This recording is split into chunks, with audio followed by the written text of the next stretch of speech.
नमस्कार छात्र छात्राओं, आपका हमारे इस चैनल में हार्दिक स्वागत है। आज मैं आपको इंटरचेंज ऑफ डिग्रीज और interchange of exclamatory and assertive sentences के बारे में पढ़ाने जा रहा हूँ। तो इसमें मैं आपको बता रहा हूँ कंपैरेटिव और सुपरलेटिव डिग्री को पॉजिटिव डिग्री में बदलना, अर्थात तुलनात्मक उपाधि और श्रेष्ठ उपाधि को सकारात्मक उपाधि में बदलना। तो इसके कुछ रूल होते हैं। रूल नंबर 1, पॉजिटिव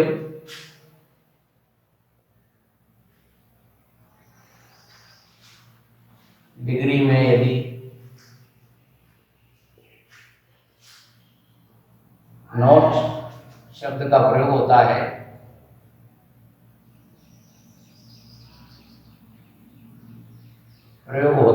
तो उसके पश्चात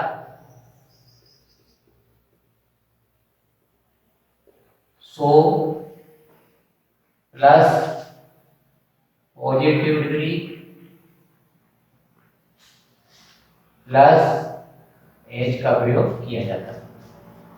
रूल नंबर 2, पॉजिटिव डिग्री में यदि नॉट का प्रयोग नहीं आए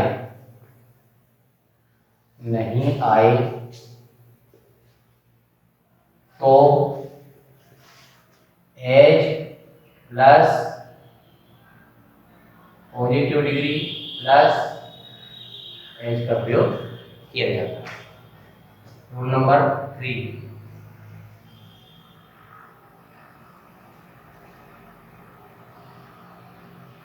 एनी अदर का नो अदर हो जाता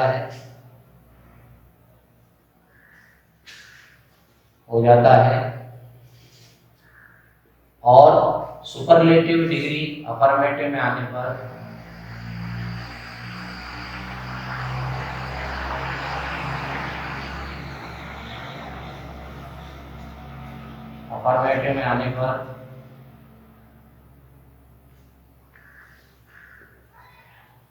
आने पर भी नो अदर का प्रयोग किया जाता है। नो अदर का प्रयोग होता है। अगला रूल है और ऑफ ऑल आने पर सम अदर हो जाता है और वन ऑफ आने पर वेरी फ्यू का प्रयोग किया जाता है। अगला रूल है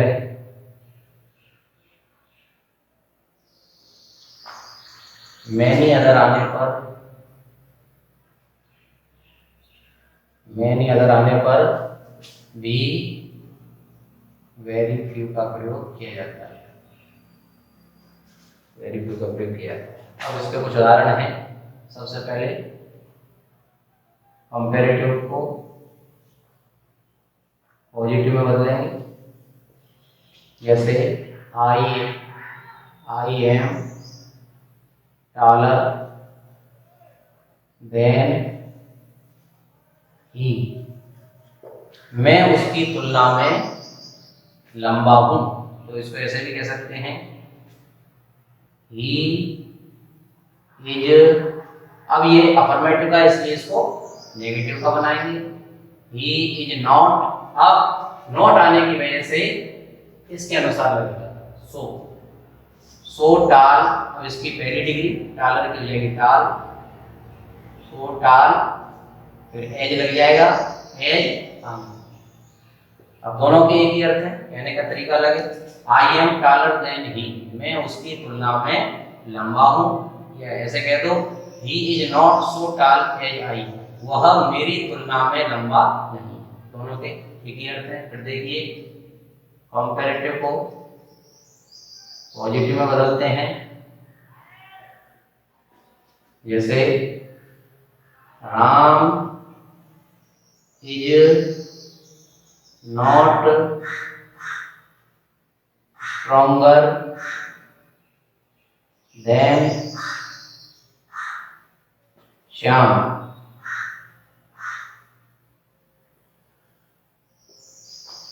अब इसमें देखिए आप नोट का प्रयोग किया गया इसलिए नोट हट जाएगा, तो ये हो जाएगा श्याम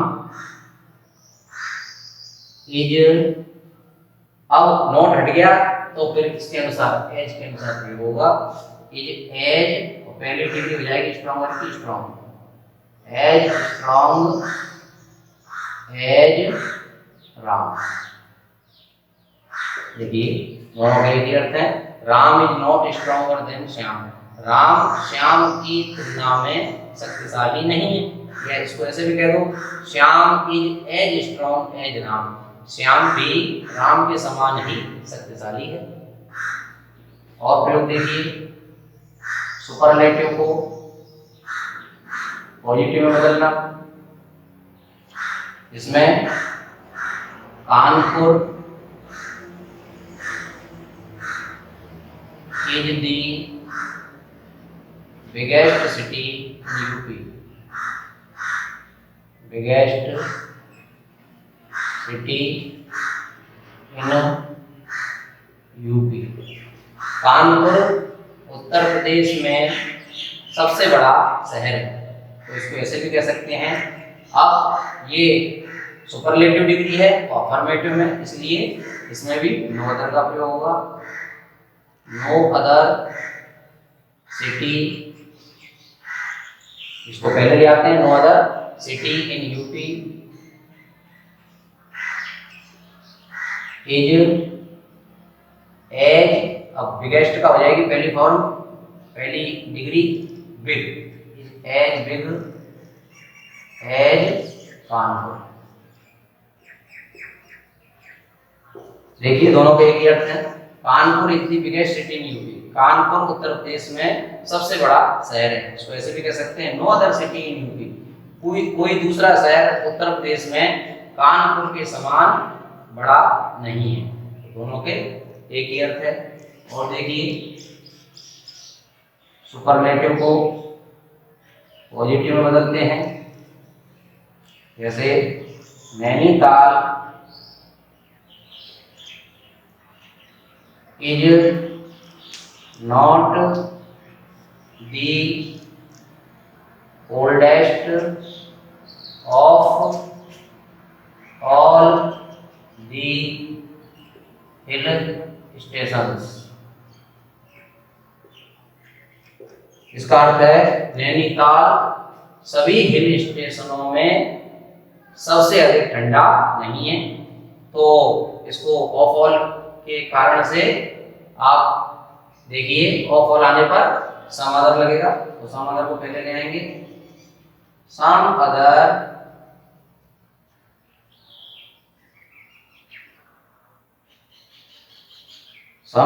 हिल स्टेशंस, अभी बहुवचन में हिल स्टेशंस इसलिए आर लग जाएंगे। आर एट लीस्ट और लगा देते हैं कम से कम के लिए, एट लीस्ट एज। कोल्डेस्ट की पहली डिग्री हो जाएगी cold, as cold as Nainital.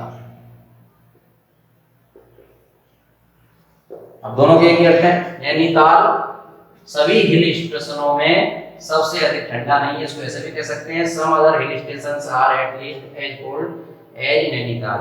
कुछ और दूसरे हिल स्टेशन भी कम से कम नैनीताल के समान ही ठंडे हैं। और देखिए सुपरलेटिव को पॉजिटिव में बदलते हैं। Atal Bihari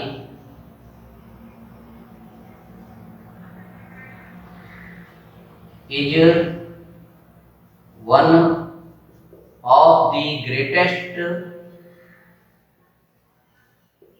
leaders of India.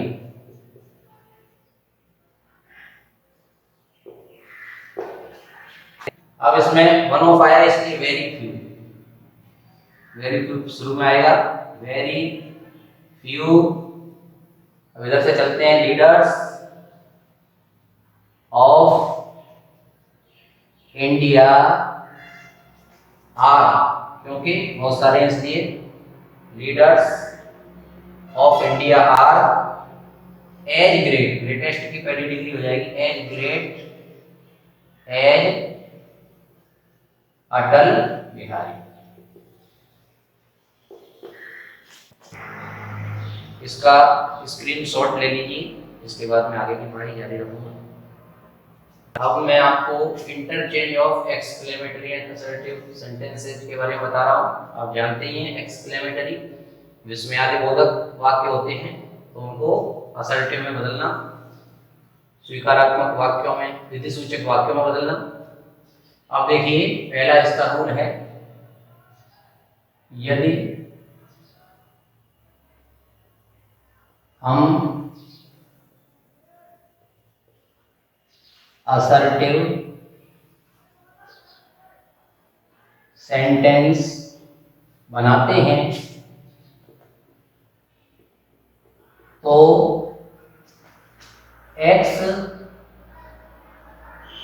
Exclamatory के हाउ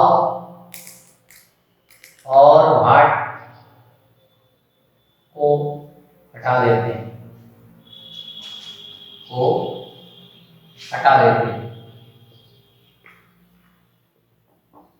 और सब्जेक्ट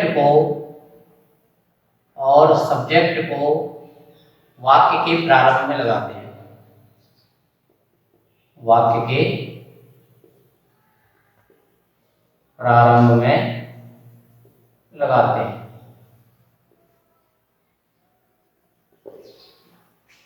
असर्टिव सेंटेंस बनाते समय एक्सक्लेमेटरी के हाउ और व्हाट को तो हटा देते हैं और सब्जेक्ट को वाक्य के प्रारंभ में लगाते हैं। रूल नंबर 2,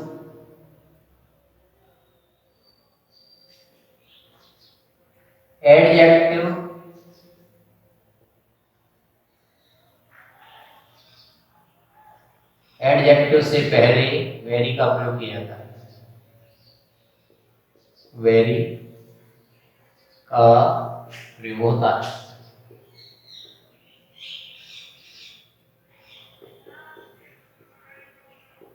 ये रूल हो गया। अगला रूल है, यदि वाक्य के प्रारंभ में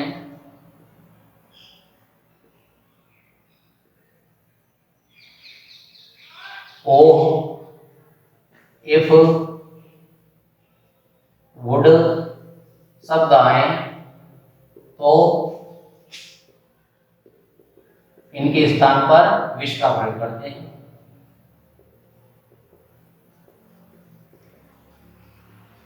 विश का प्रयोग करते हैं। अगला रूल, वाक्य यदि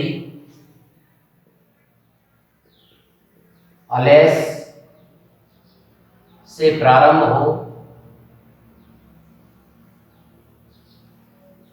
तो उसके स्थान पर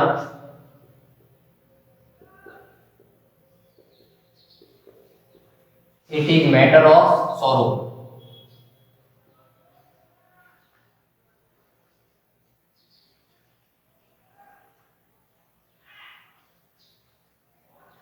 it is matter of sorrow का प्रयोग करते हैं।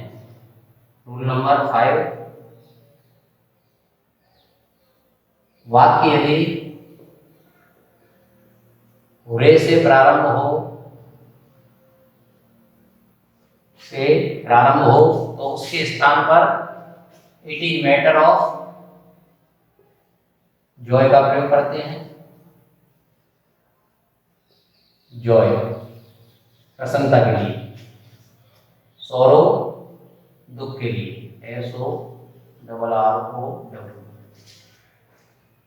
इसके बाद रूल नंबर 6, वाक्य यदि ब्रावो से प्रारंभ हो तो उसके स्थान पर it is matter of praise का प्रयोग करते हैं प्रशंसा के लिए। ये दुख के लिए, ये आनंद के लिए, ये प्रशंसा के लिए। अब इसके कुछ उदाहरण हैं, जैसे कि एक्सक्लेमेटरी को असर्टिव में बदलना।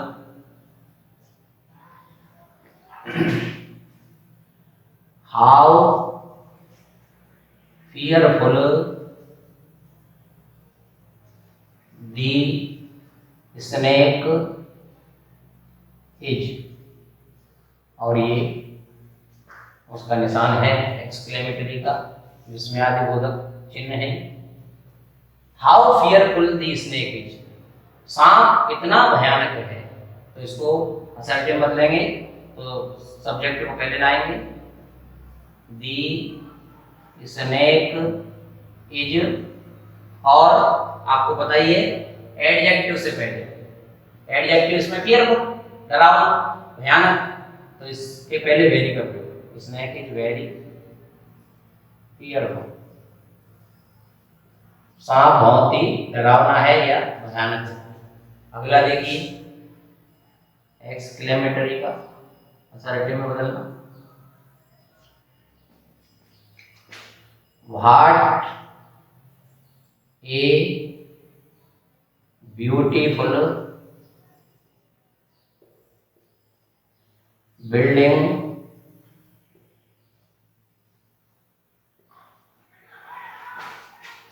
the Taj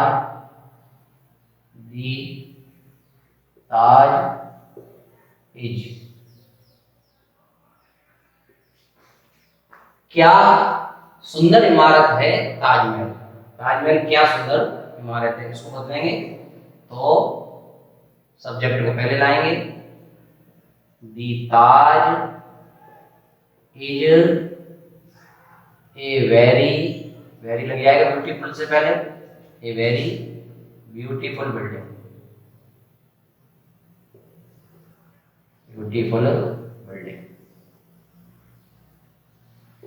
इसका अर्थ निकला ताजमहल बहुत ही सुंदर इमारत है, और इसका अर्थ निकला सांप बहुत ही भयानक है। दोनों का हो गया। अब अगला देखिए एक्सक्लेमेटरी से वही असर्टिव बनाएंगे,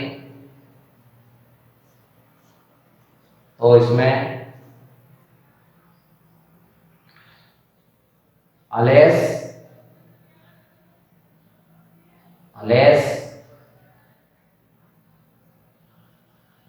she has died,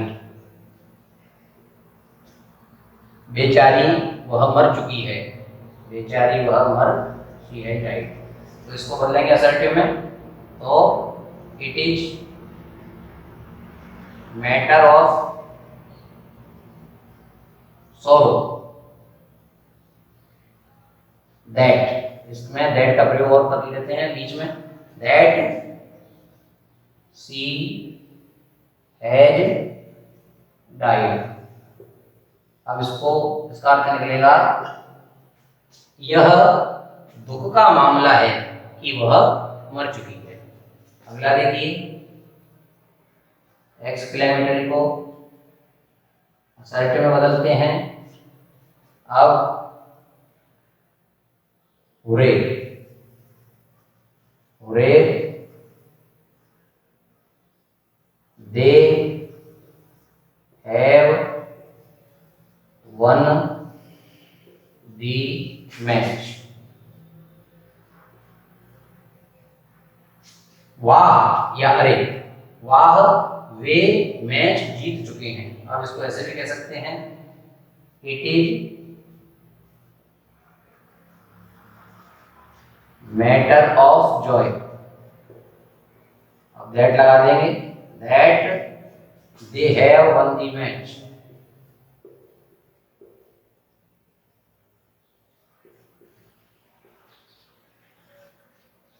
अब इसका अर्थ होगा यह आनंद का मामला है कि वे मैच जीत चुके हैं। एक और है इसका लास्ट, एक्सक्लेमेटरी को असर्टिव में बदलेंगे, Bravo Bravo you have done well performance.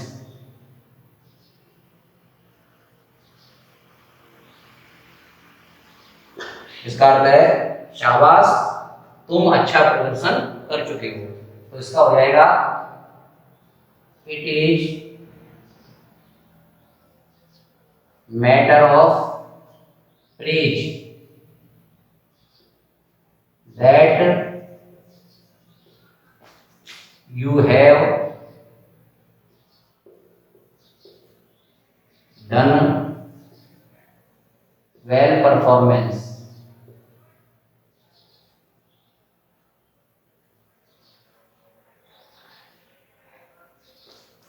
इसका अर्थ हुआ यह प्रशंसा का मामला है कि तुम अच्छा प्रदर्शन कर चुके हो। तो आप सभी इसे स्क्रीनशॉट कर लीजिए।